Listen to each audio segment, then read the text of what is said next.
Closing minute.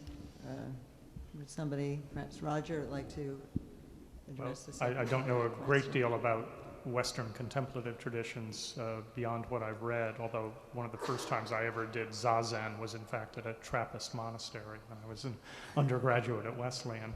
But I do think it's important to get the Western contemplative traditions into this discussion at some point or in some way. And in fact, this may be going on in ways that I'm not aware of, but it's quite clear from both the practice and the literature of these traditions that there is a long, long history, and Joe has referred to this in his paper as well, of techniques that one could say from a Buddhist perspective involve stilling the mind, that involve gaining some kind of insight, that involve visualization. Many of the sort of repertoire of techniques that people are very dazzled by in the Buddhist tradition are very much there in Western traditions as well. I was fascinated when I taught for 4 years at Fairfield University and got to know the Ignatian tradition a little bit, the degree to which the spiritual exercises of St. Ignatius have remarkable parallels, I thought, on some structural level to things that I was familiar with from Tibetan Buddhism. So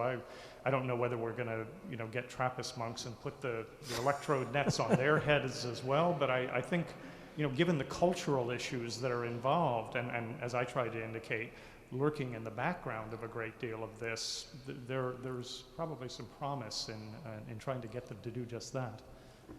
Thank you. Joseph? Okay.